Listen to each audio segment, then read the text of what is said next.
Good afternoon, classmates. How are you doing out there?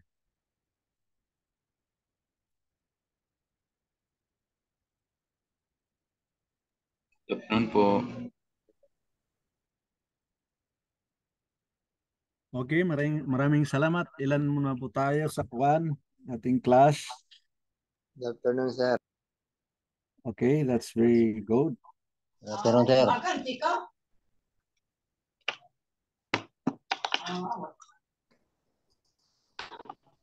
Good afternoon, sir.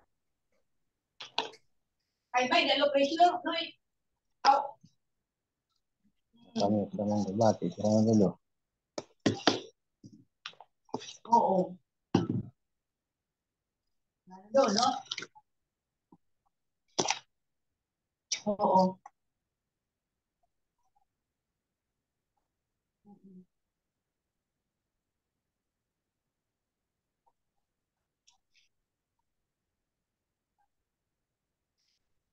Giving mo kusum. Okay, anybody among us who would like to lead us in opening prayer before we proceed? Meron po ba dyan ang mag-volunteer na mag-lead ng opening prayer?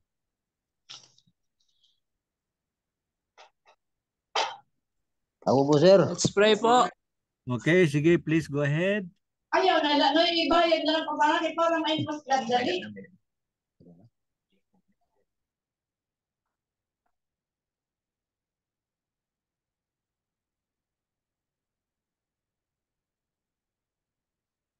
Sino po yung nag-volunteer na classmates? Sige na po, mag-opening prayer na po kayo. Sige, sir. Ako lang, sir. Ama namin na sa mga langit kayo, tambahin nawa ang pangalan mo. Oras na ito, kami po ay dumaralingin sa inyong kapangyarihan na gabayan po ang aming pag-aaral sa hapong ito kasama ng aming mga profesor. Pag-unawa sa kanila ang karunungan at kami po ay magiging makaunawa sa mga aralin na aming pag-aaral sa hapong ito. Maraming salamat po sa inyong pagpatnubay sa pangalan po ni Jesus. Amen. Amen. Amen. Maraming salamat sa napakagandang opening prayer at sa pagtuloy na bukas ang langit para sa atin.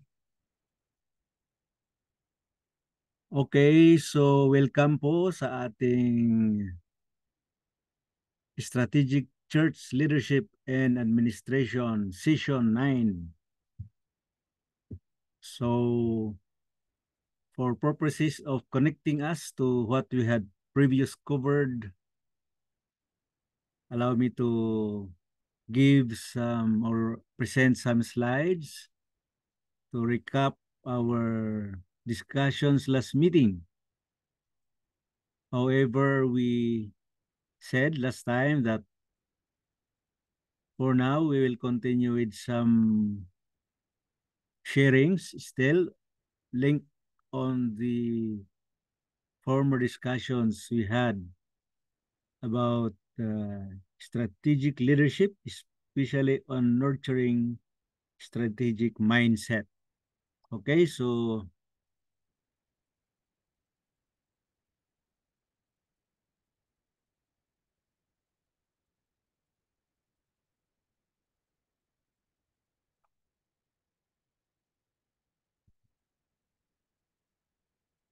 we covered last time regarding strategic mindset, and we talked about nurturing strategic mindset, and we said that the first thing that we should do when we start or when we try to continue strategic mindset is to challenge our understanding and thinking perspective. So how would we do that?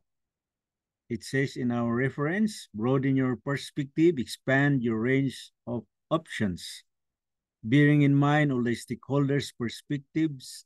If you are in business, it means the investors, the employees, the customers, the suppliers, societal, environmental, and seek other opinions, and embrace conflict. The reason being that when you try to challenge your understanding, you welcome everything, positive or negative, so that your mindset will be open to situations and try to evaluate matters that would improve your operation. So in our case, because we are dealing with Christianity, doctrine, and religious imports that we have in our belief,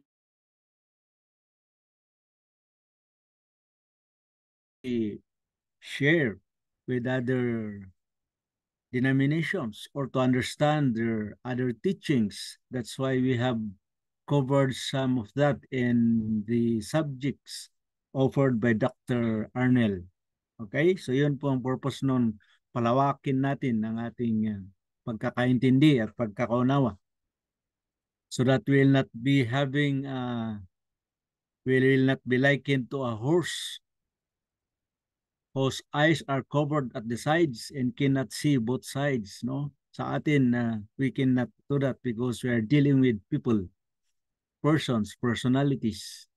So, and church leadership, it's not bad to open up our minds to things that could help us elaborate more on our situation, especially when we are planning for our future missionary activities.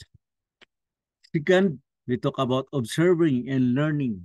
We should not end up observing or learning. What we have learned yesterday might already be obsolete or might be out of date. So it's always, or it pays to be observant and be learning every time. So how do we keep ourselves observant and open to learning? Let us stay informed, curious, and continuously invest in learning and development. You use periodicals, technical write-ups, research reports, news feeds, webinars, workshop courses, and other information sources. You stay on top of important trends affecting your industry, your customers, your suppliers, and employees, etc. So those who are in business is a very good advice. For us in the religious business, we do the same. Whatever we like to improve on, let's keep on observing and learning. Okay? So, what else? In nurturing strategic mindset. Third is be curious and continue asking questions. It has relation to the second way of nurturing strategic mindset. You try to entertain things such as, what if? What if? What if this thing will not happen? What if this strategy does not work? What if I go there and people will not hear what I'm saying? Okay, so those are the things that we should try to do. Challenge assumptions and focus on the future. Ask tough questions. Identify the forces affecting and driving the business. Okay? So yung fourth is still on nurturing strategic mindset. We said that make time for thinking. So ang isang leader sa church ay hindi nagpapahinga, humihintong mag-isip. Take time out every day to reflect. Reflect on our divine leader, the characteristics and things that we can learn from our Lord Jesus Christ, who is the head of strategies in this universe, and make that a regular habit. We cannot give what we do not have.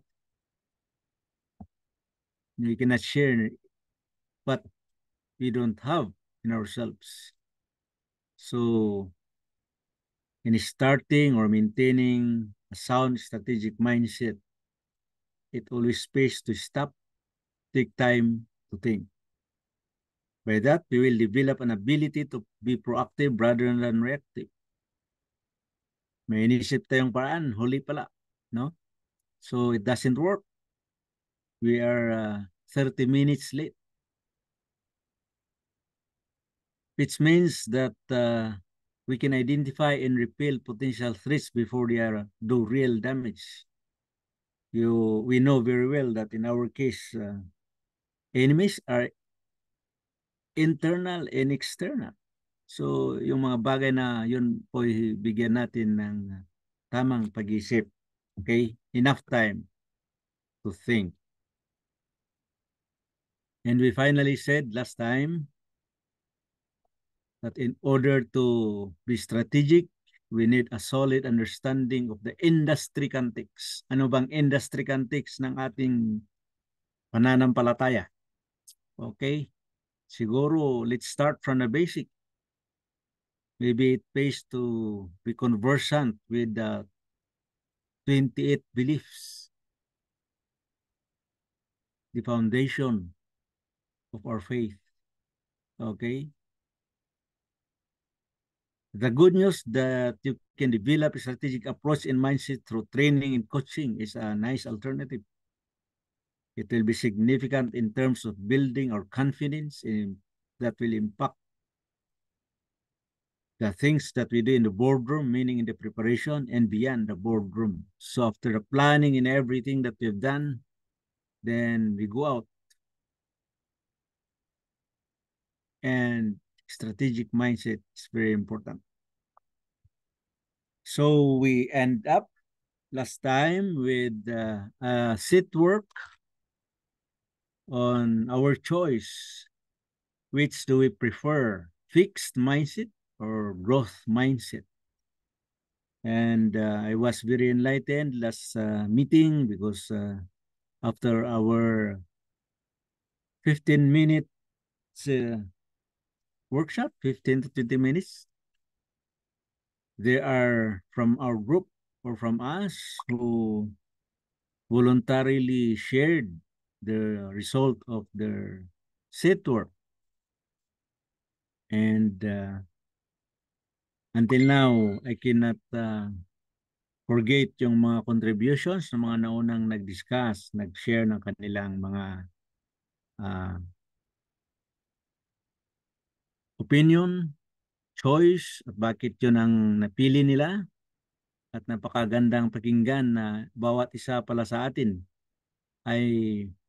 I think 100% even those who have submitted their sit work and through the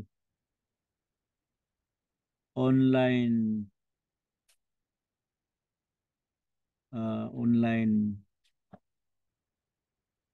venue that we have here are very good. So perhaps there are some of you who would like to share before we finally close the discussion on strategic mindset, no?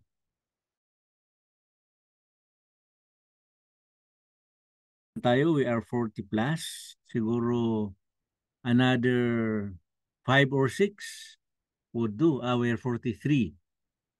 So it would be very advantage to all of us to hear what's the reason why you choose strategic mindset that is founded on the growth setup. Bakit ho growth? No? So anyone who would like to start the ball rolling? Meron ho ba gustong mag-umpisa dyan bago po i-volunteer kayo? Tama ba yung term natin? Yeah, I think we appreciate if anyone would start again the discussion to us to share his sit work. We would like to know how you explain your side by choosing growth mindset. Wala naman ho talagang pumili ng iba eh. Nobody like to have a mindset that is fixed forever. And I think we are on the right path because we have chosen the right mindset. Anybody, classmates, who would like to start to share his sit work last time?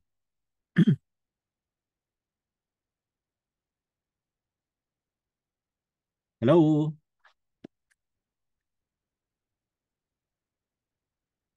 Si Sir Floyd. Sir Floyd Padrikel. Nakashare na ba kayo nung last time? Hindi yata. Baka gusto niyo i-share ngayon. Is Sir Floyd there? Malakas ba ang signal or pagka ganitong pagkakataon ay humihina?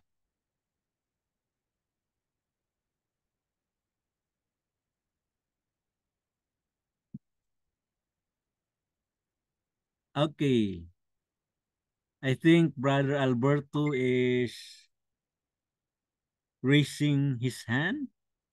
Alberto Delfinado. May we hear from your sit work? Sir, sorry sir. Absent ako nung last week, sir. Hindi ako nakati ng lesson nyo, sir. Ay, hindi ko naka-attend. Okay, anyway. Sir. Okay. That's understandable. Sino ba itong? Si Sir John Paul Ruiz Caliha. Kayo po ba ay gustong mag-share, sir, para naman may start. Mahirap lang mag-start pagka naumpisahan yan, sunod-sunod yan. Magandang tanghali po. Hapon pala. Opo, magandang hapon po. Ang strategic mindset para po lumago ang ating pananampalataya, lalong higit sa ating iglesia. Kasi po kapag po wala tayong strategic plan sa ating iglesia, wala po tayong pagsusundan, wala po tayong magiging guidelines kung paano po yung ating gagawin, plano. Kasi po bago po dumating yung 2024, dapat po ngayon pong 2023 pa lang ay pinaplano na natin yung ating gagawing strategic plan, mindset sa ating iglesia para po lalong lumago yung ating gagawin. Halimbawa, bilang ako po ay personal ministry, anong buwan po yung aming evangelism sa loob ng simbahan para po maayos po kung ito pa yung magiging matagumpay o hindi magiging matagumpay. Meron pong positive and negative na thought na kung saan tayo po bilang mga chaplain o tinawag ng ating Panginoon sa loob ng iglesia ay maging effective na leader sa loob ng iglesia. Kaya po napakaganda po na tayo po bilang mga tinawag ng ating Panginoon, tignan natin yung pinakamagandang kalalabasan ng ating pong gagawing plano upang maging matagumpay sa gawain ng ating Panginoon. Ayun lang po, sir. Thank you very much, Sir John Paul Ruiz Caliha. Napakaganda yung sharing niya. Maigsi pero nandoon yung point, okay? So, yun pong rason na pinili natin yung growth mindset dahil wala sa atin siguro ang gustong mag-steady na hindi nagiging active ang ating pananampalataya. Okay? Anybody more who would like to share? Pwede kayong mag-raise ng hand doon sa ating chat para makita natin. Si Sir Alberto kanina mukhang nag-raise ulit. Nag-raise ng kamay. Kahit na absent po kayo, mukhang kabisado nyo naman yung strategic planning, yung nurturing strategic minds, ano pa? Yung vision, mission, objective, paano natin piniprepare ang ating church para sa pagsabak sa ating mission. Sa akin lang po, sir, yung pagiging progreso sa gawain ng Panginoon. Ay, unang-una, sir, para sa akin lang, humingi ako ng tulong ng Panginoon. Paano ko magiging mapaabot yung mensahe doon sa mga tao, no? Doon sa lugar na sa gagawa yung ang gawain ng Panginoon. Una, sir, maging una kaibiganin mo na bago mag-proceed ng mga ministry. Tapos, ngayon nga sir, mayroon kaming proceed mamayang gabi. Oo. Para po sa gawain ng Panginoon. Yun lang ang kuwang ko sir, yun lang ang masasabi ko. Pagtungkol na sa pag-progress ng church sa gawain ng Panginoon. Yun lang po sir. Okay, thank you very much. A follow-up question lang po, Sir Alberto. Sa Yes, sir. pag join nyo o pag participate nyo sa crusade, ano ba ang nakikita nyong maitulong yung pagkaroon ng positive or growth mindset doon? Dahil Doon, sir, marami ang sir para mag-participate sir. Mag-pray. Kasi mayroon mang grupo kami sir na mag-pray, yung iba. Tuloy-tuloy yung mensahe, yung iba naman nag-pray. Okay. Yun, tapos, bali ang ibig mong sabihin is yung number 2, yung active, magiging active. Kasi yung mag-pray, hindi lang mag-pray yun. Kailangan meron siyang growth mindset. Kasi kung wala, anong dahilan na siya nag-pray doon, no? Bakit siya nagpa-participate sa crusade? So, kailangan talagang ninonurture natin, inaalagaan natin at pinalalawak natin yung having or maintaining a growth mindset. Okay, thank you sir. Meron pa po. We are still open. May enough time naman tayo. Sino pa ang gustong mag-share doon sa kanyang seat work last meeting? Baka po makalimutan nyo kung ano sinulat nyo doon.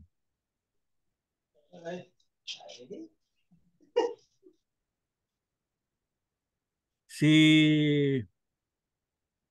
Sir Christopher Macam, nandiyan ka ba, Sir Christopher?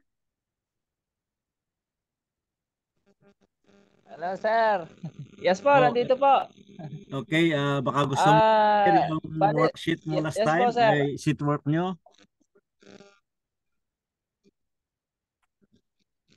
Sir. Doon po sa sagot ko nung nakaraan, sir, is simply yung growth mindset kasi is sa ibang terminology is parang open-minded ka talaga. Kumbaga, you are ready and always to adapt any changes na makakatulong sa iyo at ganoon din sa mga plano natin. Kasi yung mga strategies kasi natin minsan sir for example sir ngayong year ay hindi na applicable sa next year. So kung ikaw ay may fixed mindset, hindi ka na mag-a-adapt. So parang walang grow, walang progress, walang paglaki. So yung sa growth mindset sir, talagang as a leader dapat ganun tayo. Kumbaga meron tayong flexibility. Kung ano yung makakabuti sa atin at doon sa ating programa, we adapt. Hindi yung ako leader kahit na yung strategy mo ay hindi na applicable o hindi na makakabuti dahil nga ikaw ay leader, parang close-minded, wala ako basta masusunod, parang ganun sir. Kaya as a leader sir, talagang malaki yung naitutulong, kaya nga po tayo nag-aaral ng strategic leadership para malaman natin kung ano yung talagang applicable or makakabuti na sa tingin natin hindi lamang sa iyong sarili kundi pangkalahatan sir. Yun naman po sir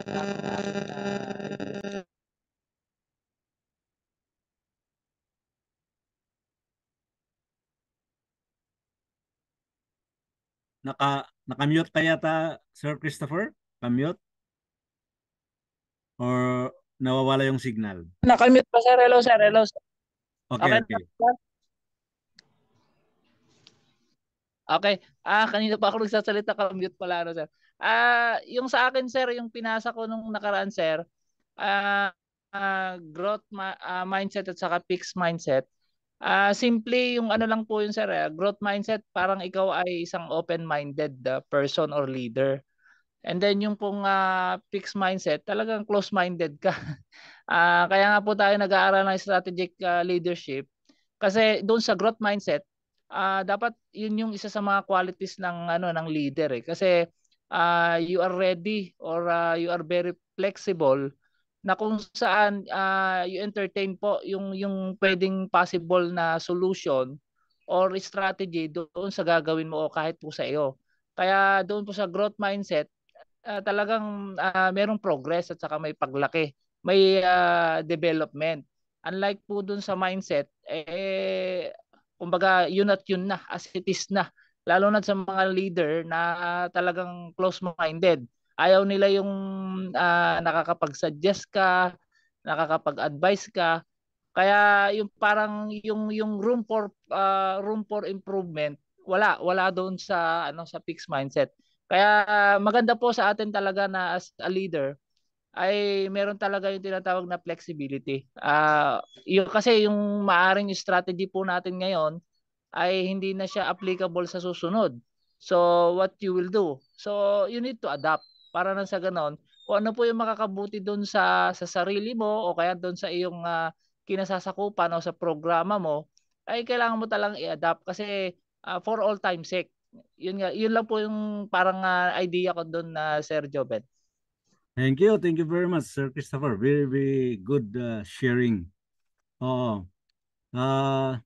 So, kasi talagang sa organization natin, siguro practical na sa lahat, hindi palagi sila agreed or palagi sila meron at meron doon sa church natin ang kontrabida, di ba?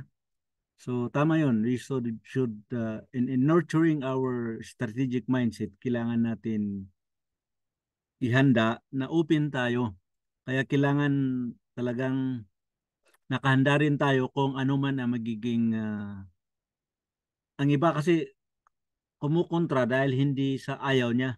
Gusto niyang malaman lang kung anong dahilan. Kung anong dahilan na ganun ang gusto nating i-implement na strategy. Okay? So, thank you very much. Let us recognize ladies first, ha? Let's recognize Madam Carmen Ramak. Ay sir, yung akin po ay hindi parang tanong po ito, nalilito lang po ako. Doon po ba sa particular na church, halimbawa po, sino po yung leader po dapat doon?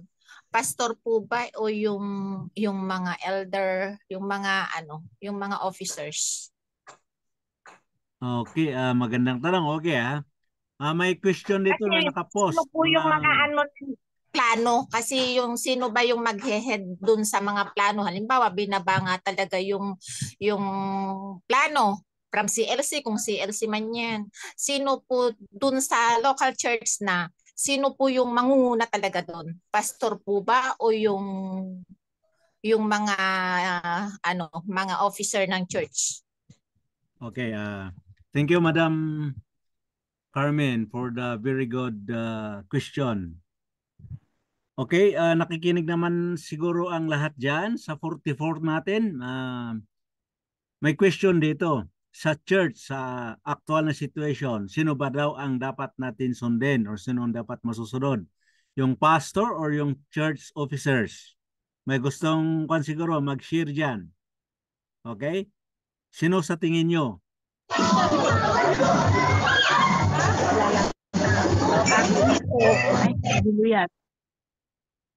Anybody?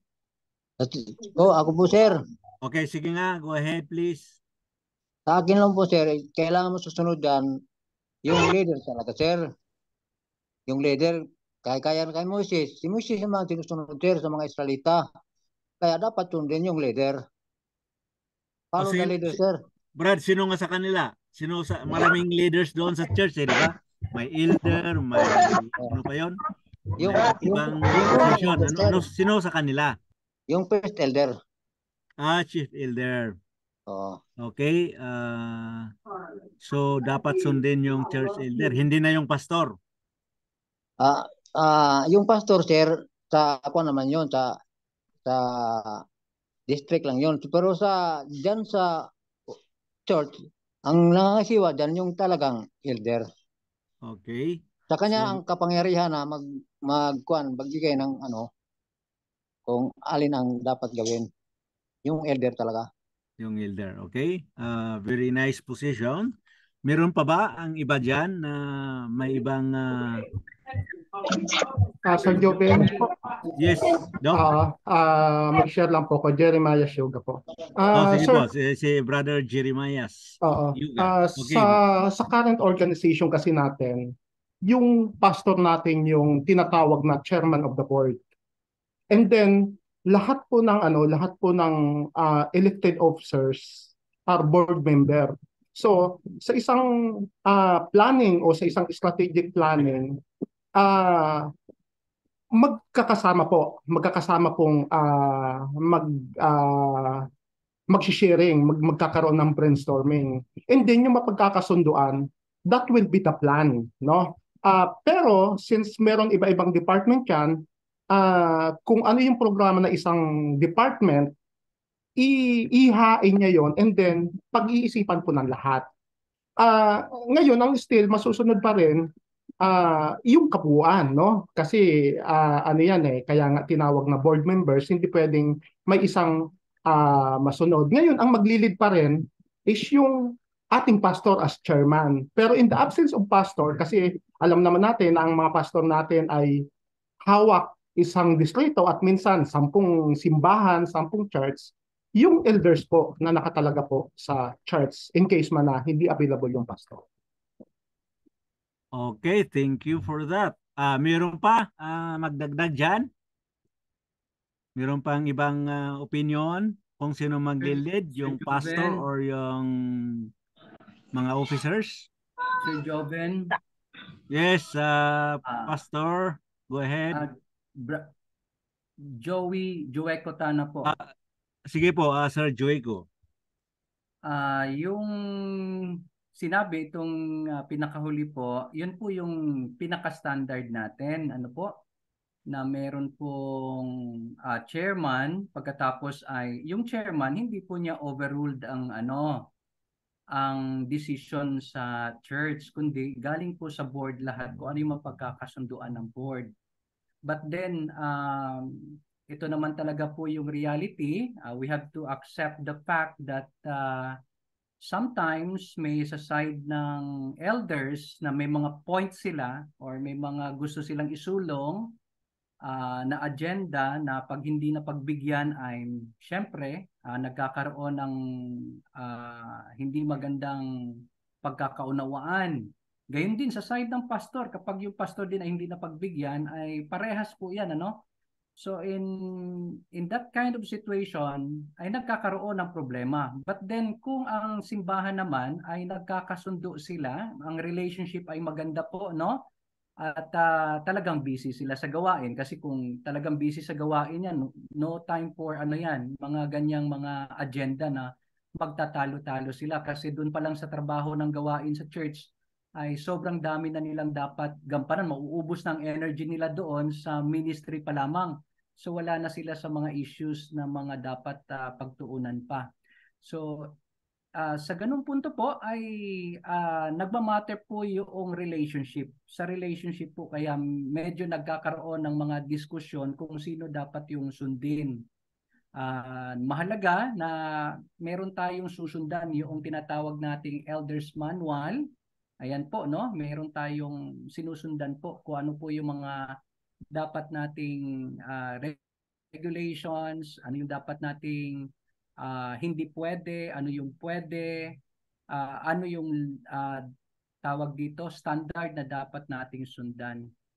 Ayun po. Ang aking Sir Joven, yung dito po sa growth mindset, dagdag po, as you notice, Sir Joven, yung previous, before the pandemic, ay lahat tayo ay face-to-face.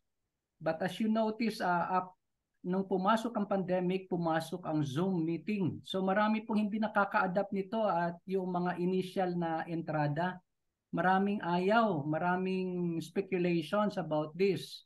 But later on, yung mga nag-take ng talagang open-minded sila, talagang tumuloy-tuloy, right now nakaka-benefit. Ano po, ang dami po ngayong mga business, ang dami pong mga schools, ang dami pong mga institution, even our church ay nagagamit po yung ganitong technology na tayo po ay nakakasulong pa rin ng gawain, even sa business, lumalawak ang horizon yung sphere ng kanyang kinakasakupan, mas lumaki yung market niya kasi because of this technology. So, adaptability napakahalaga po. Yun, Sir Joven, thank you. Okay, thank you very much, Sir Joyko. Napaka yung pagkasabi, ano? So,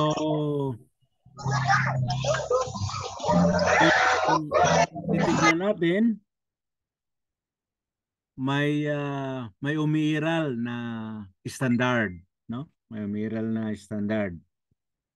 Ibalik natin kay Madam Carmen. Madam Carmen, narinig nyo ba yung sagot ng mga kasama natin?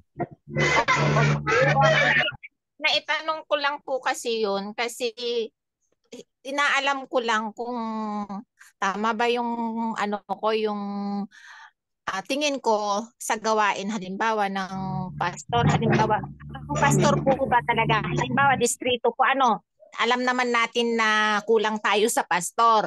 4, 5, 6 ang hawak po niyan na churches. Pero kung sasabihin ko po ba na yung nakatalagang pastor doon overseer siya sa lahat ng 4 na yon. Tama po ba? Saka may say siya sa sa activity ng mga church na yon. Yung pwede niyang hindi ba talaga pwede? Yung pwede may power siya para para saklawan o wala po ba? Yung mga yung mga decision. Ay, Carmen, sasabad po ako. Sa amin po kasi ang may power pastor, hindi po kami pwedeng halimbawa, laging kailangan bawat plano namin kailangan may board meeting, maisagawa. Hindi namin pwedeng maisagawa yun unless wala siyang basbas. Kasi parang yun, hindi magkakaroon ng pag-uunawaan. And then, halimbawa, yung aming head elder ay meron siyang maganda ding suggestion or magandang nais niya rin maisagawa, maisakatuparan para sa isang unlad din. Hindi rin yun maisasagawa kung syempre po hindi yung sabihin mag-agree yung bawat mga doon, yung mga president, may president pa po kami kasi sa namin may sa council meeting, may area council meeting pa ganun, tagapupulungan. And then kasi nga nung nakaraan noon nagkaroon nga ng parang nasabi nating samaan ng loob kasi nga yung isang head elder namin nang tungkol sa about mental health din, magkaroon sana ng gano'n na parang awareness na magkaroon ng, talaga nilakan niya yun, malaki din yung nagastos niya at malaki din yung kanyang sakripisyo, pero minsan lang yun na isagawa and then hindi na pagpatuloy, hindi ang lahat, nag-participate ang ibang mga churches. So, parang nalungkot siya kasi meron naman siyang isa ding agenda para di sa kanyang sarili na, parang nila yon, parang business, parang may din sa kanyang livelihood. Parang hindi nag-agree yung ibang mga doon, mga churches. Kaya ayun, parang nagkaroon ng sumama ang loob. Pero okay naman na ngayon. Kaya lang yun nga po, kahit meron tayong magandang suggestion, unless na hindi mag-agree ang pastor, ang bawat isa, doon pa lang sa church mismo natin na kinabibilangan natin, hindi na mag-agree kahit napakaganda. Kaya nga po, maganda nga po meron tayong strategic planning, strategic mindset. Nandiyan, napakaganda ng plano natin. Pero kahit na po nga gaano kaganda, kung hindi na magsasang-ayon ng lahat, minsan malulungkot tayo, di po ba? Kasi gusto natin maisagawa nga, pero hindi naman po maisagawa. Kaya yun nga po, yung nagiging problema. Sir, kasi po, alam mo, nai-raise ko lang po ito kasi nandito po tayo sa church leadership. Siguro naman hindi naman unethical kung ipahapyaw ko lang po kaya nai-raise ko po ito. Kasi dito po sa amin, mayroong church, hindi ko nga alam kung anong category nito. May church, may barangay po kasi na dati may church.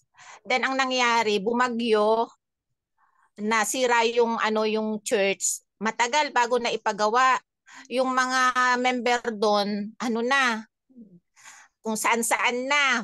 Mayroon pa silang ginawang crusade doon na may nabaptize sila pero walang simbahan. Ang sabi raw ng mga nabaptize 2016 nun. Wala namang simbahan, saan kami pupunta? Di babalik kami sa dati naming simbahan after baptism kasi mayroong crusade na nangyari. Di nakakalungkot po Then netong 2021 ba nangyari? 22 na ngayon. 2021 po, napagawa yung church dahil mayroon pong nag-donate na from abroad. Ang ganda ng church ngayon, although maliit. Then hindi naman, sa site ko na rin po, bakit ako may feeling na ganito? Kasi gumanda yung church, pero siyempre yung building yung nandun, may mga kulang, halimbawa upuan, rostrum, mga ganon. Actually, hindi naman po ako mayaman, pero dahil nakita ko talaga na matagal na lugmok yung church, nakasimba pa ako nung mga daladalaga ako doon. So, nag-donate pa nga ako ng fiberglass rostrum, 25,000 ang halaga nun, tapos limang upuan na magaganda kasi hardwood siya. Then laging close kasi ang inaasahan po nila dun is isang church elder na from mother church na may tatlong pamilya po yun na pare-parehas ng apelido, magkakapatid. Pero bandang huli, kasi kunti yung mga sumisimba, dito na rin sila sa mother church sumisimba. Then, actually, 3 consecutive Sabat na naman na sarado.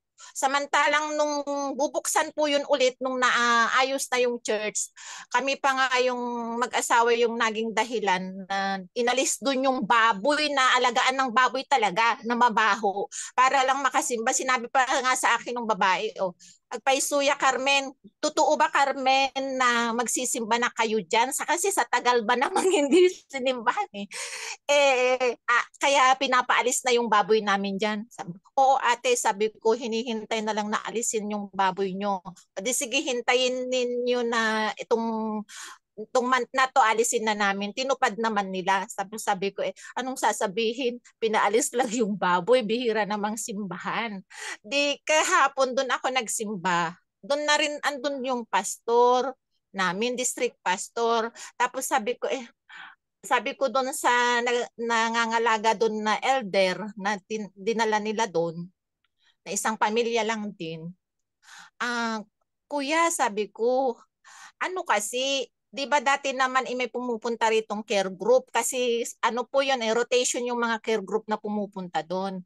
Nung yung dati pang pastor, yung hindi pa napaltan. Bakit hindi kasi matuloy-tuloy para matulungan ka dito?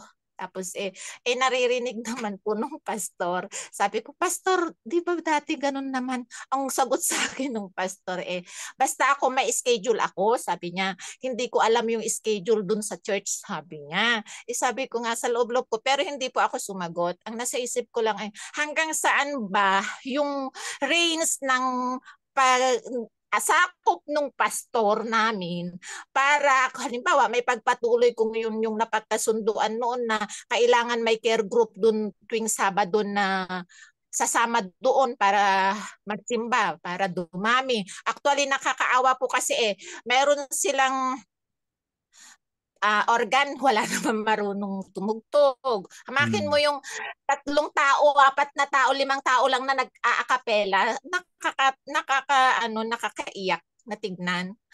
Tapos yung sasabihin lang na parang nabanggit ko po kasi na may mga, di ba nagbakasyon, may mga taga-enlock na graduating na pumunta sa isang maliit naman na church sa amin, doon ako dumalo. Sabi niya yung sa lesson kasi yung, di ba kapag hindi tayo maganda yung relasyon natin, baka dumating ang panahon, building na lang yung matira.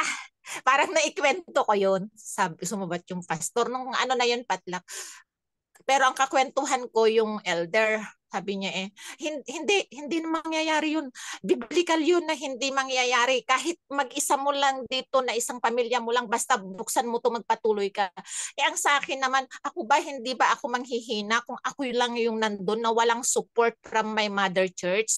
Yung tithe nga namin, i-remit pa nila sa mother church yun kasi di ba hindi pa nga talaga sila parang, ano kaya category nito, iniisip ko nga, group o believers pa lang kaya, sabi ko.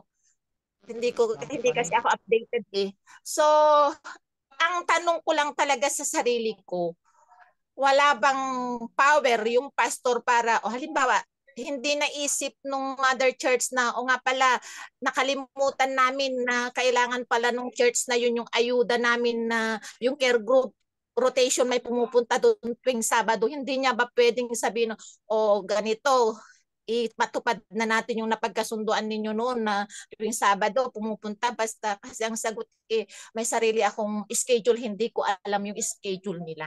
Ngayon, fixed mindset at growth mindset, parang napaisip ako. Yun po yung sitwasyon. Okay, thank you Madam Carmen. Nagre-reach okay ha, isa mo nang magkuhan muna ha. Magre-reach si Sir Chufilio Balken Bonilla Jr. ng kanyang kamay. Go ahead po. Yes po sir, salamat po. Magandang hapon po. Magandang hapon. Ako po ay nakikinig na mabuti sa ating po magandang pag-aaral. So ako po ay nagtaas po talaga ng kamay kasi ang ating pong pinag-uusapan ay fixed mindset at yung growth mindset po natin. So doon po sa dalawang leader po, tulad po ng nababanggit po kayo na sa mga district pastor po natin, so napakalaki po ng kailan pong ginagampanan sa loob po natin distrito. So ang ating po mga district pastor ay meron po silang malawak na ginagampanan at kapangyarihan, pero hindi ibig sabihin na kapag ako ang district pastor ay pwedeng masunod yung aking kagustuhan. Maling kaisipan po yan. Ibig sabihin po niyan, ang ating po mga district pastor, sila po ay tumatayong chairman para po sa ikabubuti ng bawat district na kanya po nasasakupan sa loob ng church.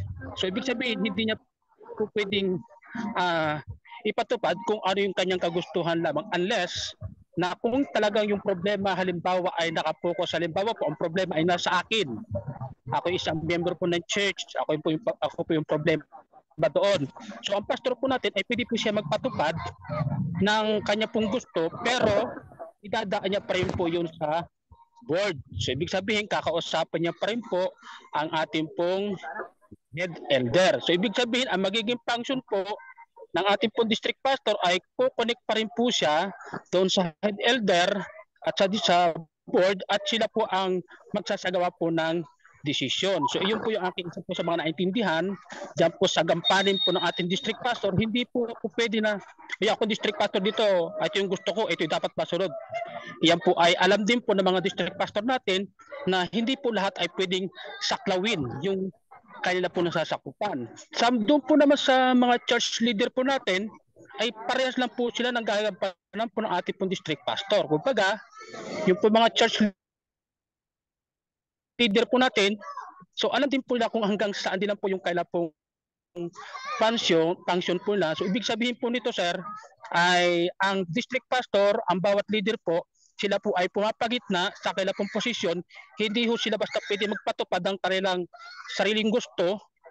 Depende po siguro, kaya meron po tayong mga church board natin, meron po tayong tinatawag na mga business meeting, mga usaping mahihirap. So doon lang po nagkakaroon ng desisyon ang district pastor at ang mga leader po ng iglesia, at ito po ay dumadaan po sa protocol po natin sa church board member pa rin po tayo. So ibig sabihin, kasi po pagka ang district pastor o di ka ang head elder ay nagdesisyon po siya ng kanya pong gusto lamang, so marami po ang maapektuhan.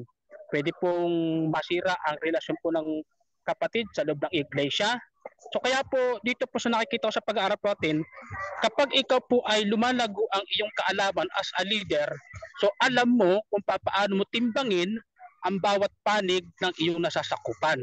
At maging ganun din po sa ating po mga bawat leader ng iglesia. Kaya po dapat po, kapag ikaw isang leader ng iglesia, dapat po talaga malawak ang iyong kaalaman, hindi ka lang doon nakapix sa isang gusto. Kasi pag nakapix ka doon sa gusto mo, ay hindi ka tatanggap po talaga ng advice, paliwanag ng ibang tao kasi ang masusunod ay yung gusto mo.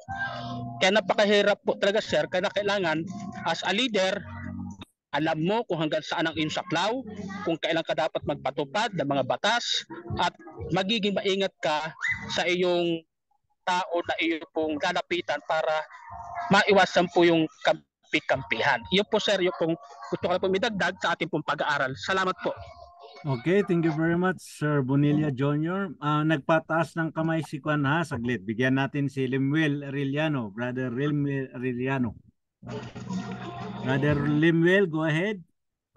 Ay, salamat po. Magandang hapon po sa ating lahat po, mga kasamahan po rito.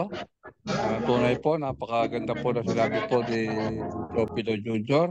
Na kung saan po mga kapatid o mga kasamahan na tayo po mga leader, maging pastor man o ang mga leader, dapat po ay nasa proper na lugar o forum na para pag-usapan po kung paano po ikalalago po ng ating iglesia o kung ano man ang ating mga programa. Dagdag ko lang po doon sa tanong po sa storya po ni Ma'am kanina, ng babae, na kailangan po doon sa sabi ng Mother Church, kasi po bilang kasi po naranasan ko na rin po na kapag meron tayong mga company church, automatic po kasi yun na nagkakaroon po ng bawat care group na bibisita o tuwing Sabado na meron siyang care group pupunta sa isang church para suportahan yung bagong grupo ng mga mananampalataya. Subalit, ang nangyayari po, sabi nga, meron tayong growth mindset, meron tayong fixed mindset. Dapat maging open-minded po tayo sa ganung mga sitwasyon para suportahan natin yung mga bagong mananampalataya. Kasi, kumbaga, naroon tayo sa nurturing, naroon tayo sa suporta, pero kung magiging fixed mindset tayo na sabi nga, baptismo ka na, bahala ka sa buhay mo, ikaw yung magtuguyod. Pero mali po yung kaisipan na gano'n. Bagkus, dapat maging open mindset tayo na dapat hanggat kasi mga bagong mananampalataya pa lang sila yung mga sanggol pa lang, dapat patuloy natin silang suportahan hanggang sa matuto silang gumalaw sa sarili nilang kapamaraanan. Kasi sabi ko nga tulad ng istorya niya na wala bago pandemic, wala nang sumisimba. Although tama yung sinasabi na kapag nagsisimba tayo midweek o vesper na kahit iilan lang tayo, iniisip natin na katabi natin ng mga anghel. Pero mas maganda kung yung mga company church ay may suporta talaga mula sa Mother Church. Pero magiging epektibo lamang yon sa pag-uusap ng ating district pastor sa kanong Mother Church kung paano nila patutupad yung ganung mga pamamaraan. Yun lamang po. Okay, thank you very much, Sir Limuel Arellano. Nagbabalik si Joey ko. Go ahead, sir. Hello, good evening. Maganda yung point ni Ma'am Rama kanina na dapat ay ma-resolve po yun. Kahit dito sa ating discussion po, sana ma-resolve po yun. Isang point po na magandang isagawa po is try to be positive. Again, itong mindset natin, dapat nandito tayo sa growth mindset kasi yung family po na siyang nasiwa doon sa church na yon, yung maliit na church na yon ay opportunity po yon para sa kanila o kung sino man yung mga kasama doon. It's an opportunity po, a privilege po yon na ibinibigay ng Panginoon kung nakikita po natin na sa positive na side kasi ang Panginoon hindi naman tayo pagkukulangin, talaga ipoprovide niya yung ating mga needs na tigit sa gawain ng Panginoon. So it's an opportunity na tayo ang gagamitin ng Panginoon para po yun ay maging masigasig. Kailangan po ng iba yung prayer at talagang pagtitiyaga po, no? Kinakailangan ng pagtitiyaga. Yan po yung virtue ng mga Seventh-day Adventists, ano po? So, kinakailangan magtiyaga po at talagang prayer. It's an opportunity. So, kung yan ay sabihin ng Panginoon po na family na yon, definitely po with God's blessing, magpa-prosper po 'yon. So, wag lang wag lang magsawa, wag lang manghina. Ano po? Opportunity po 'yon para sa growth. At lahat ng pupwedeng gawin doon sa evangelism, lahat ng pupwedeng mga gawain doon, kung ang pastor po ay tingin nyo ay pakiramdam nyo nagkulang, baka mamaya na misinterpret lang po natin, hindi lang po natin naunawaan yung lawak ng kanyang jurisdiction, yung kanyang kinakasakupan at kanyang duties and responsibilities, baka hindi lang natin siya naintindihan. Pero yung hindi niya kayang gampanan dun sa church, gampanan po natin lahat yon. Kasi po, yun po ay para po sa atin din, growth natin as a leader. So, ibig sabihin, opportunity yon for us to grow more to mas mataas na understanding, mas mataas na leadership na capabilities. Nile-level up tayo ng Panginoon kung tayo ay binigyan ng opportunity na gano'n. So, tignan po natin yon as a positive na incident or pagkakataon for us to grow more. Yun po, Sir Joven. Okay, thank you, Sir Joyko. Thank you very much for all those who contributed. Okay, ganito po ang gawin natin doon, ha? Kasi maganda. Okay naman yun. I think I am inspired to look back doon sa issue ni Madam Carmen. So, nandun na yung sagot dyan, Madam Carmen. I hope you were listening. Siguro, tama rin na si pastor doon ay bigyan niya ng buhay yung sinabi niyang hindi mangyayari, na hindi mamamatay. So tama yun, balikan niya siguro kung ano yung mother church, pag-usapan nila kung paano nila papilan yung kailangan doon. Dahil sa intindi ko, mayroon naman yatang sariling inatindahan na church si Madam Carmen. So parang nag-share siya ng time niya doon na ng concern, kaya na nailabas doon. So we pray for that church, we pray for the district pastor, and maybe more energy, more strength to Madam Carmen to ano ba ang pwede niya may tulong doon. Kasi nandun na yung I think the question who is to be followed or whose authority is to be followed, no question na doon dahil hindi naman ho personal, hindi in terms of authority, of course, pastor ang may authority dahil siyang chair. But as far as working out everything is concerned, it should be a board decision. It should be almost, if possible, everybody's decision kung ano ang solution na ilalabas natin sa isang issue o sa anumang strategic plan na gusto nating i-implement. So I think we can cut our discussions there because time na up na tayo.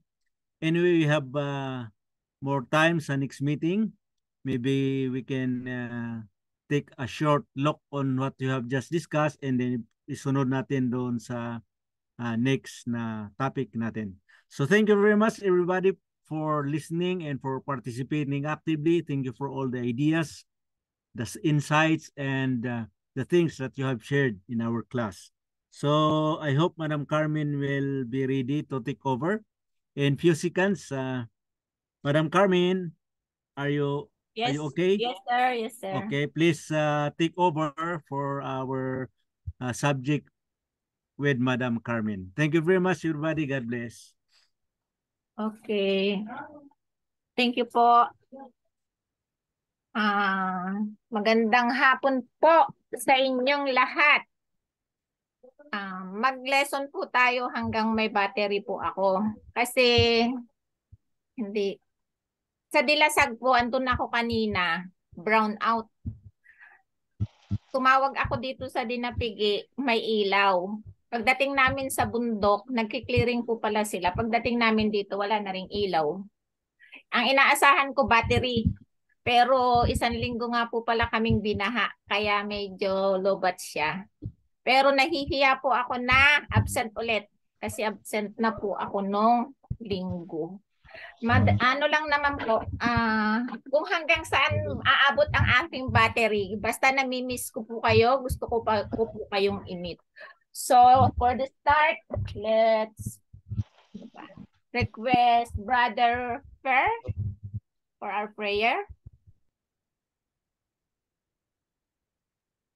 Sige po, rinig po ba ako? Opo.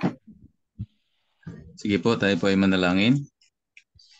Dakila at magpapala po naming Diyos, amang banal, maraming salamat sa pagkakataong ito na kami po muli ay inyong sinamahan sa amin pong pag-aaral ngayong hapong ito. At nawa Panginoon, kaming lahat na narito na nag-aaral ay bigyan mo po ng kaunawaan, karunungan na nagmula po sa amin pong banal na espiritu na patuloy na gubagabay sa amin at ganoon din po ang amin pong tagapagturo na si Ma'am Carmen Dramac po. Panginoon, nawa ang bawat isa ay magkaroon ng maliwanag na pagkaunawa patungkol po sa amin pong pag-aaralan ngayong hapong ito sa amin pong subject, Panginoon, na transformational management and leadership. Nawa, Panginoon, ay kami ay matututo sa amin pong pag-aaralan sapagkat ito po ay para po sa inyo pong banal na gawain. Panginoon, maraming salamat at kami po ay humingi ng amin pong kapatawaran sa amin pong pagkakasala at pagkukulang sa pangalan po ni Jesus. Amen. Amen. Thank you po.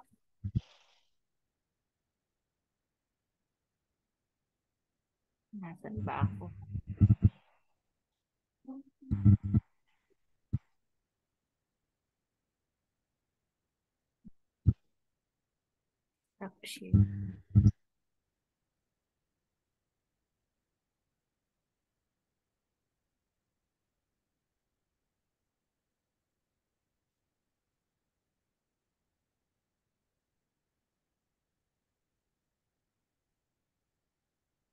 No, bakit nawala ang aking file?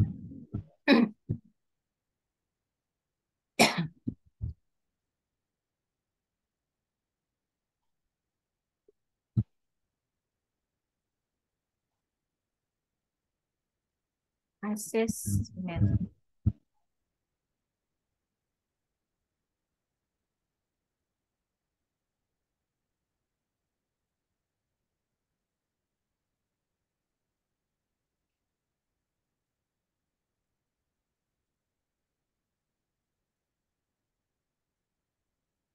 Ito nga. May nakikita na po sa screen? Umabsent lang ako. Yes, ma'am. Yes po, ma'am. Meron po. First, i-assess po muna natin yung ating quiz po ba to? Quiz. Nung nakaraan na quiz ay mayroong 30, 7, 8, 9, 10, 11, 12, 32 na nagpasa. Then, nakaraan, 26 na lang po. May nawawala na. Pero may nadagdag, pero may nawala. So, yan po. Ang result, dito na po tayo. Nakikita nyo po to. Dito na po tayo sa walang shade. Mas okay na po tayo. Ano po? Nakikita nyo po bang okay na tayo? Kasi sa individualized consideration, mas makikita na natin na mas mataas na yung totoo, yung statement ay totoo sa kanilang sarili. Halimbawa, ito sa individualized consideration, sabi dito what can we do as a group to give each other the necessary support to develop our capabilities? Mas maraming sumagot sa participative na sila yon. Ako to. So, nakikita niyo po ba tong apat na I na to? Di ba ito na yung 4 components of transformational leadership? Meaning, habang tumatagal ba, nagiging transformational leader na po tayo? Kasi totoo, yung 23, sa 26, 23 ang sumagot ng check siya dun sa what can we do as a group to give each other the necessary support to develop our capabilities. So, sa directive naman, I will provide the support you need in efforts to develop yourself in a job. 23 din po yung sumagot. So, sa klase natin, itong tayong mga leader ay check na sa atin yung pagiging individualized consideration. Yung isang component, check na tayo doon, ano? Majority na sa atin ay dinidisplay na natin ang itong ano na to, itong component na to ng transformational leadership. Then sa intellectual stimulation naman, ang sabi doon, can we try to look at our assumptions as a ground without being critical at each other ideas until all assumptions have been listed. Sa participative, 6 lang yung hindi nagsabi ng okay siya doon. Ganun na siyang leader. 20 ang nagsabing sa intellectual stimulation na participative and directive, ginagawa na natin to. So, ang ating mga follower, meaning, ay inaano natin na sila ay mag-isip. Binibigyan natin sila ng ng porte mo yan, time mo yan mag-shine. Ganon. So, sabi niya dito, you must re-examine the assumption that called fusion engine in a physical impossibility. Revisit this problem and question your assumption sa directive. Diba? 20 ang nagsagot. Ginagawa ko na yan as a leader. How about in inspirational motivation?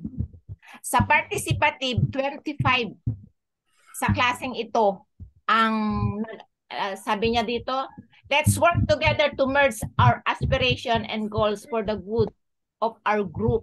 So hindi ako lang. Let's go. Tayo, sinasangkot niya yung kanyang mga follower. So minomotivate niya, na-inspire ang kaniyang mga follower. At sa directive po, mas mababa. 17. Pero okay na din.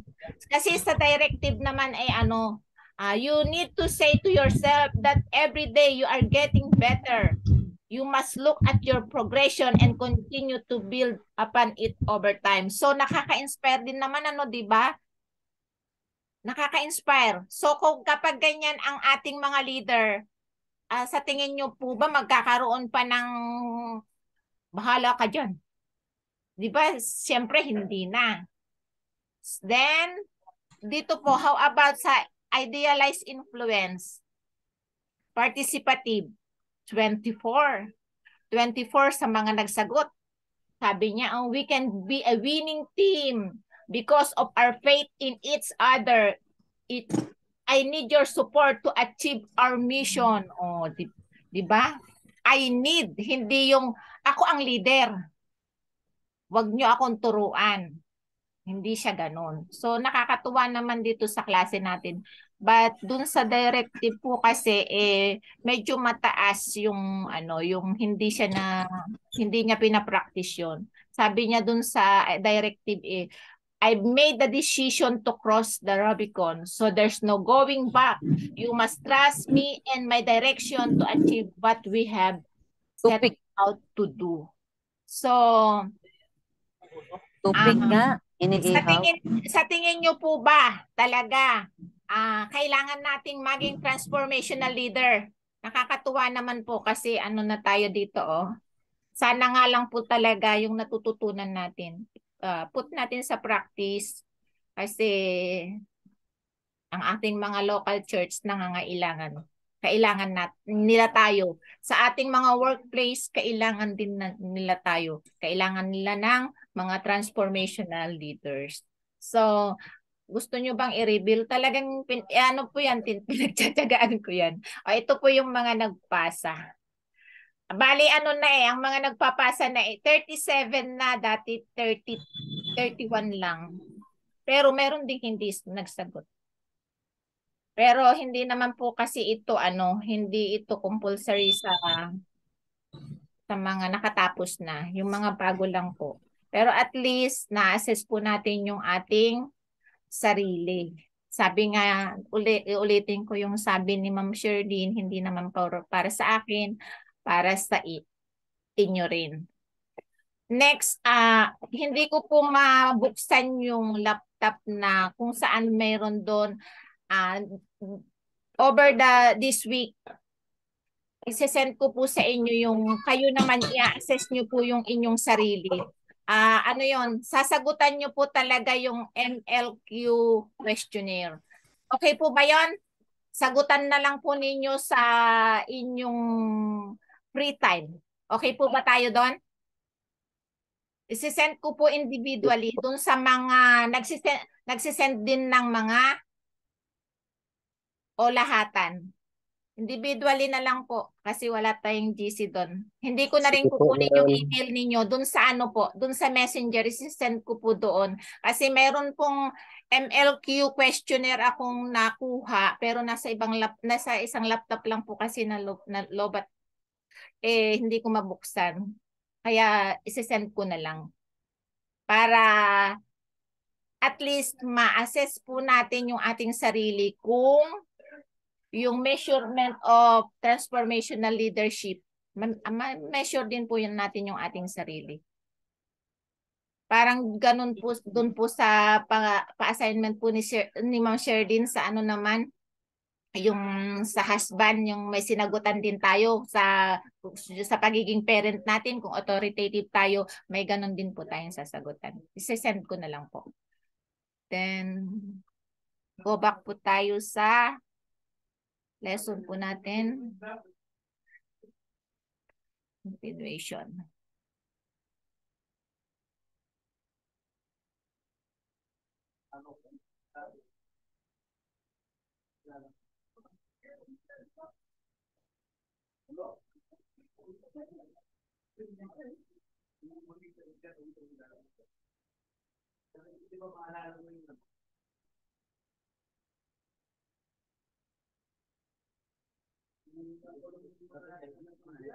Okay na po. Continuation lang po ito ng transformational leadership.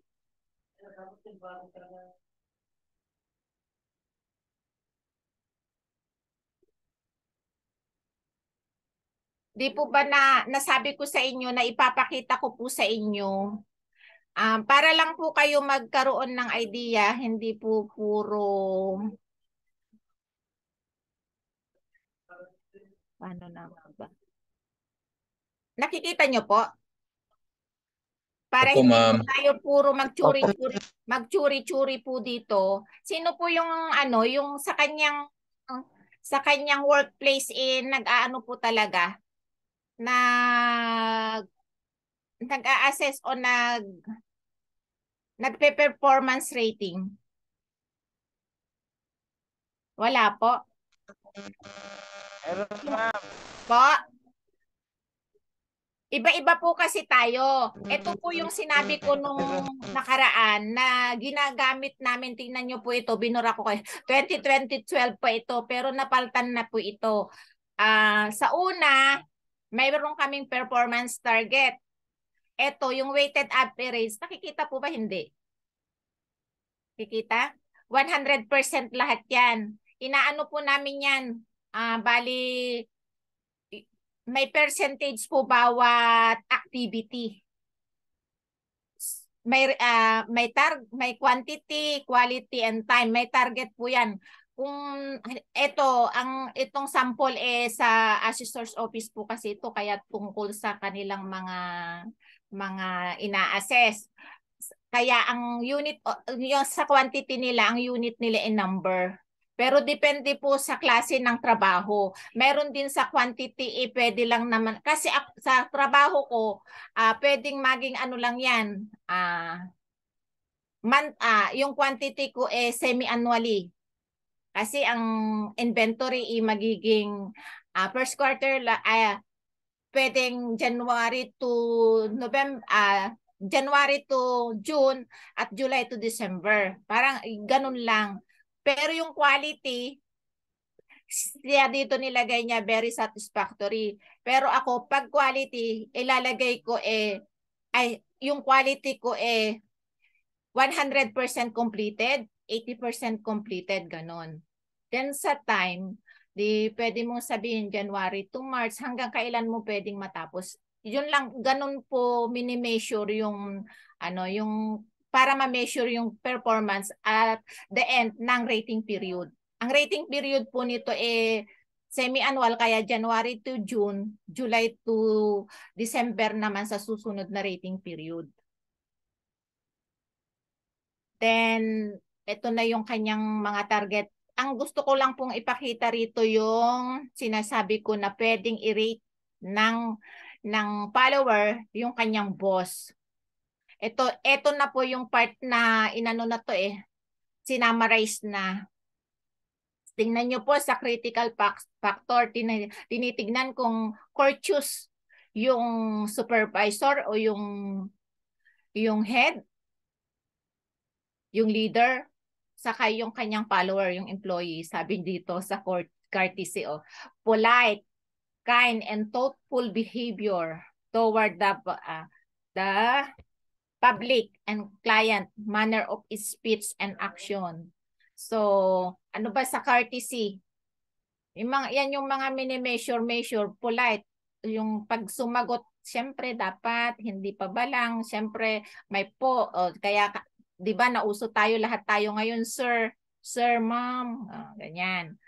Pero actually, ang taas-taas ng tingin natin kapag sir, na sir tayo, na ma'am, sa tayong mga Pilipino yon. Pero sa ibang bansa, yung sir at ma'am common yun, di ba?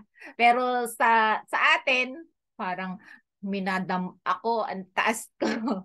Pero yun po talaga. Human relation, yan, mini-measure din po yan.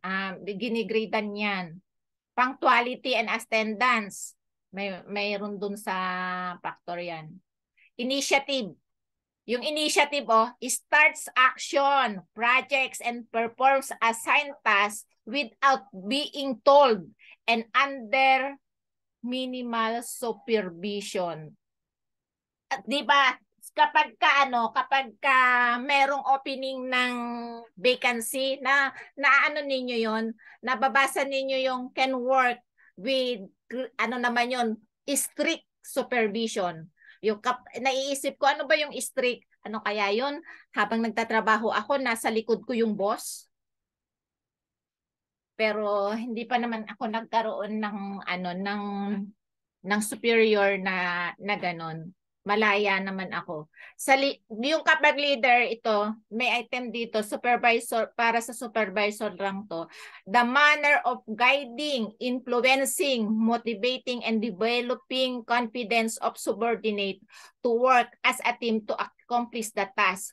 Leading the organizational unit to achieve its goal and objectives enthusiastically. So itong item na to, para lang sa mga leader, para sa mga head, para sa mga boss. Yung judgment and decision making, para rin lang po ito sa boss. Ability to develop alternative solution to problems, to evaluate facts or courses of action, and to reach sound decision and readiness to take action or commit oneself. Gigradean po yan. Ang range 10 to 0, 2. 2 na rin yung pinakamababa. Stress tolerance, stability of performance under pressure or opposition. Tapos may mga other factors pa kung gustong ilagay. Itong rating na itong performance evaluation na to na ipinapakita ko ngayon hindi na to yung 90 degree. 360 degree na to kasi nire-rate siya ng supervisor niya, may self-rate siya, may subordinate, may peer, may client.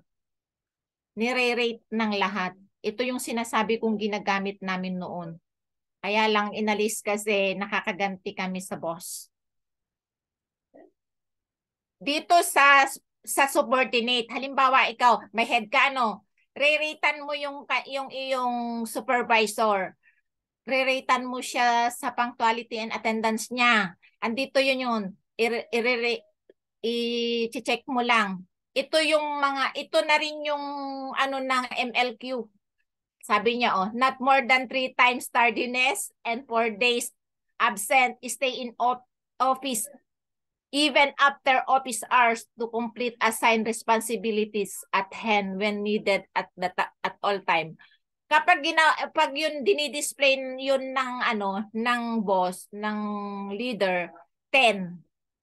Pero kung may 4 to 6 times tardy siya, under time, mga ganun, pwedeng 8, pwedeng 6, pwedeng 4, pwedeng 2, depende doon kung saan pasok yung dinidisplay nung leader sa opisina nila, sa organization nila. So, medyo mabait kami nung ganito yung namin, performance evaluation namin.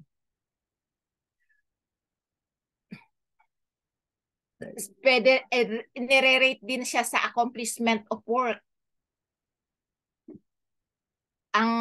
Ang sample doon attains exceptional level of achievement, accomplishment, exceed the targets by 30%. Pero kung hanggang sa target lang, hindi siya makakakuha ng 10. Sinong nagre-rate dito? Yung kanyang follower, subordinate. Attains level of achievement more than adequate but fails short of being exceptional, accomplishment exceed the targets of 15 to 29%. So 8 lang siya. 8 ang makukuha niya, 8 ang i-rate sa kanya. Mayroon na siyang exceed na target na 15 to 29%. Kaya magiging magiging 4 ka lang kapag hanggang dun lang sa target yung na-accomplish mo. Tapos then sa management of work din, i-rate din. Then sa management of people. Basahin ko po yung item sa management of people. Sabi rito please rate your supervisor in her ability to promote employee development, observe fairness and impartiality, maintain discipline, motivate standard and give effective feedback on performance. Kapag exceptional, 10, more than adequate but fell short of being exceptional, 8, adequate, 6 lang. Tapos less adequate but cannot be improved, 4. Kapag poor talaga siya, 2. So, ito yung ilang item lang sa sa pagre-rate. Courtesy and public relation. Ito na. In your observation, how would you rate your supervisor's behavior, manner of speech, and actuation in dealing with the public and client? Magiging 10 kapag always goes all the way to make people comfortable and satisfied even under pressure and occupied with work. 8 kung frequently goes out of the way even when occupied with work and giving assistance to public. Di ba yung sasabihin niya sa kanyang client, maghintay ka. So hindi siya makakakuha ng mataas na rate. Ganun lang po ito yung mga sample po. Very good kung hindi po kayo nare-rate. Ang rating po kasi ginagamit din sa decision making ng organization. Kaya kailangang ma-measure yung performance. Ito, sa peer na po ito. Yung peer naman ang usually sa peer, ang nagre-rate sa boss yung ka-level niya. Kapag rank and file, di ang kanyang peer din yung ka-level niya. Usually, ang nire-require sa amin yung ka-salary grade namin o kaya katulad ng aming work description. Ito yung matindi, yung magre-rate yung client. Usually, syempre, kung ikaw naman, gusto mo bang mababa yung rate mo? Pipiliin mo na yung client na pinakitaan mo ng mabait, ng kabaitan. Kasi kung ang magre-rate sa'yo, yung hindi mo nga in-entertain, patay ka dyan, babagsak ka niya. So, sa tingin ito, actually itong mga pagre-rate na ito hindi rin masyadong reliable kasi may choice ka rin kung sino yung pipiliin mong mag-rate sa Pero mayroon ding ginagawa na 'di ba may mga suggestion box. Kasi pwede rin kumuha doon sa mga suggestion box na 'yon. Actually, dito in-implement din sa amin yung mga client namin, may papel kami dito na nilalagay dun sa box. Kinokomentan talaga kami. Minsan nakakalimutan naming paritan yung aming mga nagiging client. Nabubulaga kami kasi hindi nila sinasabi kung kailan kukunin. Di pag dinukot yung aming box, walang nakukuha. Nawawarningan po kami. So, ito lang po yung sample na sinasabi kong ginagamit namin dito dati. Yung kung paano nyo naman i-rate yung sarili ninyo sa MLQ factor, yung 5x, i-send ko na lang po sa inyo.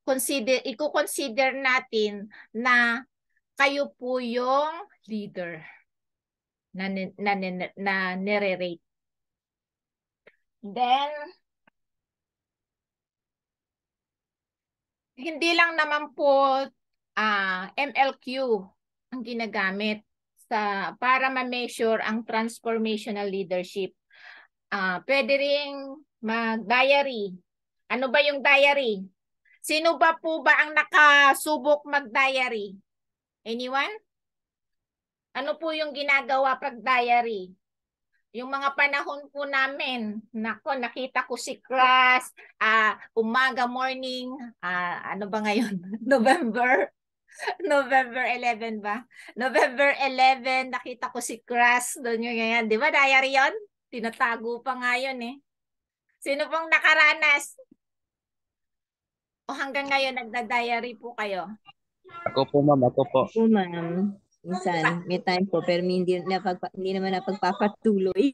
Hindi pa nagpapatuloy. Pero nung mga bata-bata tayo, nung mga panahong wala pang cellphone, ano po? Wala pang Yes, ma'am. ba? Nung uso pa ang mga love letter? Hoy, wag naman kayo mag-deny, mag-oo naman kayo, inaantok na tayo eh. Oo, ma'am. Oo, ma'am. Nakaranas na po kami. Naalala nyo tuloy. Di ba? Hindi na yung diary paulit-ulit na lang, yun na rin lang araw-araw yung naiisulat. Ano po? Nako, mabango pa nga yung mga pinagsusulatan natin. At talagang special na notebook yun noon, yung panahong mahal pa ang notebook. Kasi kaya mahal ang notebook, wala tayong maraming pambili. Kasi ang 50 centavos napakahirap na. Kung may 50 centavos ka, mayaman ka na. Tama po? Yes po, ma'am. Yung piso nga lang na baon, magpasalamat ka na. Kasi ano mo na yon, 10 araw mo ng baon yon kasi 5 centavong kending hubad lang naman ang kailangan mo eh. Isang ano naman na yon eh, isang rakam, isang palad na yon, punong-puno na. So diary. Bayan, baka mapakwento pa. Mag-discuss na nga. Yung diary lang naman po di ba, ano bang ginagawa natin pag nagda-diary tayo nun? Ilalag lang naman ang structure logs of diaries. Yung the leadership behavior they observe. Ano lang nila, i-note lang nila yung mga na-observe nilang behavior during the given set of days. Halimbawa, rating period nga pero kami kasi January to June. January to June nagda-diary, nagtagal. Pero tayo nga nung taon. So, ano lang yon, ilalag, isusulat yun. Pero hindi sinulat lang. Ano namang silbi kapag sinulat lang naman. Yung mga nakasulat na nakalagbukid yan sa diary na yan ay could be reliable source para ma-score yung various components of full range leadership. At itong naka-diary din na ito, pwede rin gamitin ito na basis sa mga questionnaire para ma-measure yung transformational leadership. Hindi po yan basta-basta nag-diary ka lang. Then pwede rin ang interview. Pero sa tingin po ba ninyo itong interview, hindi po kaya to bias? Sino pong may idea? Salita po kayo kasi inuubon na po ako. I think ma'am, meron pong kaunti sigurong bias din. Bakit po? Bakit niyo po nasabi kapag interview ay may bias? Kasi kasi para sa akin ma'am ay maaaring pwedeng dagdagan yung mga words na naisulat doon sa isang interviewer, or di kaya iibahin yung kaganapan. Iibahin po talaga yung kaganapan. Sino pa po? Sa tingin niyo po ba talaga mame-measure yung leadership sa paggamit ng interview? O di ba nagtatanong ka lang naman, nag-interview ka lang naman. Mas madali po kasi ito Kasi yung result sinabi. O di ba? Sinabi ni ganito. Mas prone po ba ito sa bias? Sa nire-rate? Sa mini-measure? Parang mas maganda ang interview kasi pag interview kita mo agad ang result. At yung nag-interview, yun kung siya yung nagmi-measure, nasa kanya yun kung i-rate niya ng bias. Pero kung i-rate niya ng maayos, mas madali ang interview.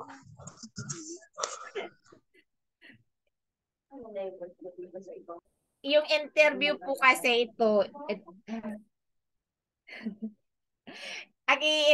ang mga itatanong naman sa interview is about yung leadership na kanilang nakita doon sa leader.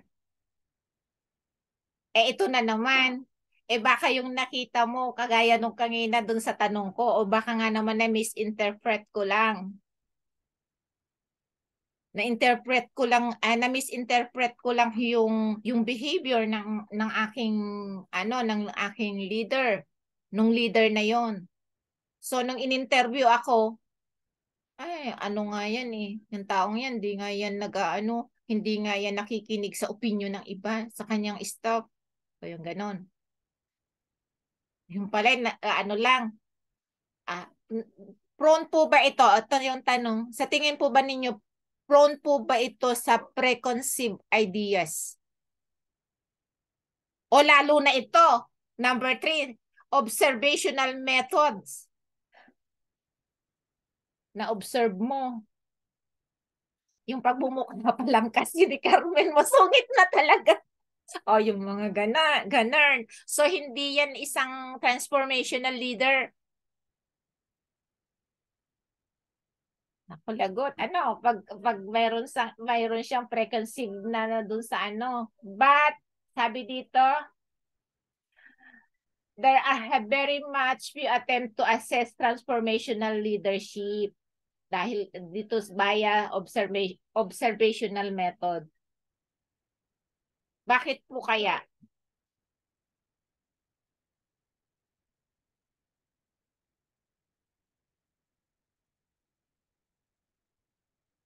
kapag yung yung transformational leadership behavior observed and rated included leading by example naman, inspiring others, maintaining trusting and cordial relationship with peers, and demonstrating initiative and courage. O ito naman yung mga na-observe mo. Then, itong mga na-observe mo na to were mapped onto components of transformational leader. So, okay, maganda rin naman kapag observational methods ang ginamit mo, tapos nakita mo ito sa isang leader, na-observe mo, leading by example siya, nag-i-inspire siya ng kanyang mga followers, na nagme-maintain siya ng trust and confidence, cordial relationship sa kanyang mga kasamahan, nag-i-initiate ng courage. So maganda rin naman. Pero ang sabi dito sa sa ating book ay ito po ay konti lang yung nag-a-attempts na gamitin po ito. How about alternative pencil and paper measure? Sir Kid, na-discuss na po ito ni Doc Doc Delpin. Ano pong masasabi ninyo kapag ang ginamit ay alternative pencil and paper measures? Yan po ang maraming bias, ma'am. Kasi pag pencil, pwedeng palitan eh. Ganun po ba yan? Bakit pwedeng pamalitan? Kasi nabubura, may eraser yung pencil. Go ahead po. Pwede rin po kasing gamitin yan. Sa pencil, alternative pencil and paper measures, meron po tayong tinatawag na ang una dito, transformational leadership behavior inventory, yung tinatawag nating TLI na dinevelop ni Podsankoff and Feller ng 1990. TLI measures 4 key dimensions of transformational leadership. The first dimension captures the core transformational leadership behavior, which includes developing and articulating vision, providing a positive role model, and motivating employees to look beyond their self-interest for the good of the group. So, meron din pong tinatawag na transformational leadership questionnaire.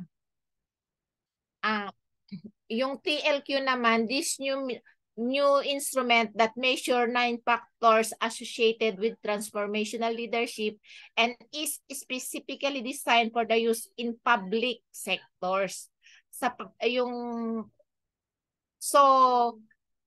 Ito yung ginagamit na, yung TLQ, ito yung mga ginagamit kapag may mga survey.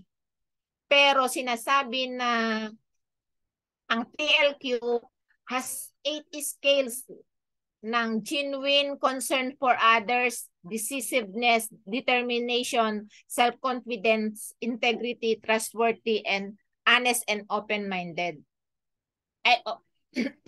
So, in conclusion, the measurement of transformational leadership has been dominated by MLQ. Yung other po na yan na ito po na po na to, bihira po itong gamitin.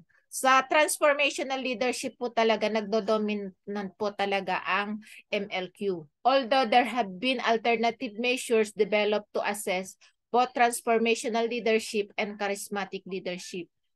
As research on transformational continues, it will be advantageous to use multiple methods for assessing the construct. So, gaya po ng sinabi ko, isisend ko po sa inyo yung MLQ 5X factor na sasagutan po natin para ma-assess po natin yung ating sarili kung hanggang saan na po tayo sa transformational leadership. So, any pa-take away? Sa tingin po ninyo, mahalaga po ba ang measurement?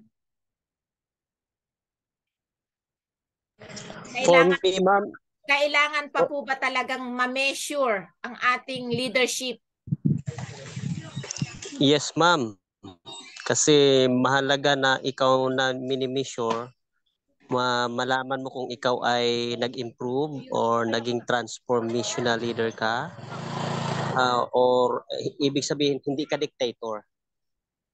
Kasi ang takot lang naman doon sa measurement yung mga may ginagawa, yung mga dictator, yun lang may mga takot Pero pagka ikaw ay transformational leader, lagi mong tinatanong yung measurement na yun sa iyong pagiging leader.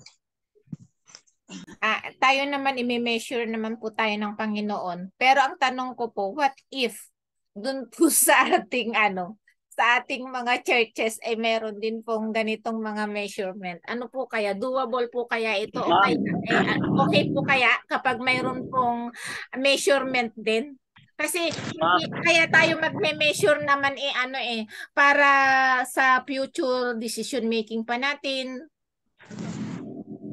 Hindi para anuhin yung tao, yung leader. Yes po. Ma'am, Osias po. Go ahead po, sir. Yung measurement kasi ma'am sa church, iba kasi po ma'am sa government, sa public, and sa church. Opo. Iba po ang measurement sa church po kasi natin. Hindi mo sinusukat po yung abilidad kasi ng tao. Ang sinusukat po dyan yung spiritual po niya. Yung tinatawag na kung gaano siya kalalim yung spirituality ng tao. Kumbaga yung tinatawag natin sukatan sa leadership, ito, ganito, matalino ito, magaling ito, may pera ito, may kakayanan. Parang yun po ang sukatan, yun ang measurement. Pero hindi po, ganoon po yata sa church po natin Ang measurement yan ay yung tinatawag na spirituality. Hindi yung galing mo, hindi yung kakayanan mo, kapangyarihan mo, yung salapin mo, yung power mo, kundi yung as a leader sa church. Kasi church po pinag-uusapan natin ay aspect po niyo yung spiritual aspect. Hindi po. Ang ko lang po, halimbawa, sa leadership, sino ba ang may leadership sa church? Halimbawa, board. Hindi po ba sila na may measure? Wala pong para... Hindi, ang karamihan kasi namang nangyayari, yung measurement, nai-apply po dyan sa church. Ang mini-measure nila, may pera ba yan? May kakayanan ba yan? Ganyan po nangyari. Measurement kasi, nila. Parang na lang ako, yung para yun kaya yung basis para pwede pa para sa ma-elect pa kaya sila ulit or ano lang o kaya na-measure ba sila na how effective kaya yung Sabbath School Department ganon. Wala po po. Hindi po pwedeng i-apply. Kwan po yun, yung spiritual kwan po yun, yung tinatawag na ang tawag dyan. Meron po tayong spiritual evaluation. Evaluation di ba? Yun po siguro. Kasi pag sinagutan niya yan, lalabas po yung anong aspect po siya na sa leadership. Yun po. Opo. Ganun siya. Pero yung i-measure natin talaga siya na ganito, parang sa public lang po yan, sa outside sa church. Opo, halimbawa po kasi ito halimbawa po ito, nag-specify siya talaga ng halimbawa to, sabi niya sa performance niya, nag-submit na siya, yung parang ganun din. Yun nga po. Hindi na ang performance kasi natin sa chat, hindi naman po maglalakad ka ng performance mo, ganyan, hindi ho tapos halimbawa ako, ano na nga yung ko sa church? Interest coordinator. Halimbawa, ang ko na lang doon halimbawa, ang number of interest na nadalaw, yung mga ganon. Tapos target ko, halimbawa November to December. Tapos maglalagay ako doon ng quantity. Kailangan may dinadalaw akong 10. Tapos ang naging accomplishment ko lang 5. O di pwede akong mabagsak. Ano po? Walang ganun ano po? Hindi Wala po. i-apply. Hindi pwede. Sa tingin niyo po, hindi talaga pwedeng i-apply? Hindi pwede. Ayun lang po yung po mayroong mga measurement na ganyan, yung activities lang natin sa church. Yung tinatawag natin activities natin. Kasi leader po ito, ma'am, nag-usapan po natin, di ba? Leadership. Di ba po yung activities sa church, i-measure talaga natin po yon kung nagawa ba natin, na-accomplish pa natin in the end of the year, ganyan. Pero yung leadership kasi po ito, ay parang politiko ho yan eh. Kaya yung politiko, ganito ang aking gagawin, nagawa. Mga ganyan eh. Yung mga politiko. Hindi naman po sa atin kasi yan eh. Sa atin, hindi naman politician. Hindi naman politiko dapat. Spiritual talaga. Sa church. Hindi ho pwede maglalatag tayo ng nagawa natin, performance na nakaraan, ganito. Eh, iba pong aspeto na kasi pagkaganon po ang lalabasan na ilalatag natin yung na-accomplish natin as a leader. Eh, hindi ho magandang tignan. Di ho ba? Ano po? Parang politician na rin siya. Lalabasan. Parang namumulitika siya para ipobote uli siya sa sunod. Ganun po yun eh. Kaya, yun lang po ang sa akin lang, ma'am. Ano po? Sige po, kung sa tingin po ninyo ang measurement na to hindi talaga applicable sa church wala, okay lang po. So next meeting, punta po tayo sa chapter 3, commitment, loyalty, satisfaction of followers of transformational leadership. 3:05 naman na po so far. Wala na pong tanong, wala na pong karagdagan. Good afternoon po, ma'am. Yes. Digmel Arellano po from Bataan. Opo. Patungkol lang po sa measurement po, ma'am, regarding sa mga leader. Siguro po para sa akin po, as mga leader po tayo, sa nominating committee pa lang po, para sa tingin ko, parang mini-measure na tayo kung karapat-dapat tayo bilang isang bahagi ng nominating committee. At ganoon din po, pagka nasa election period na po, election time, alam naman natin, meron nare-retain na elder o kung mga leader. Meron po tayo nagpipilihan puro para tumayong head elder. Ibig sabihin, doon pala po nagkakaroon na po ng measurement para po sa ating mga leader at iba pa po mga departamento. Kaya nga hindi na kailangan siguro o kailangan nga na hanggat nakapwesto tayo o may posisyon natin, talagang pag-ibayuhin natin ang ating mga trabaho para sa susunod na magkakaroon ulit ng election, pag sinukat tayo ng mga miyembro natin para italaga tayo, pili tayo sa ganong posisyon, makikita natin kung karapat dapat ba tayo sa pagtitiwala na pinagkakalob na sa pagpili po sa atin. Yan naman po. Okay po, thank you po. Sige po, yung measurement sa atin, ipaubayan na po natin sa Panginoon. Sige. Bilang pagtatapos po, tayo po ay manalangin.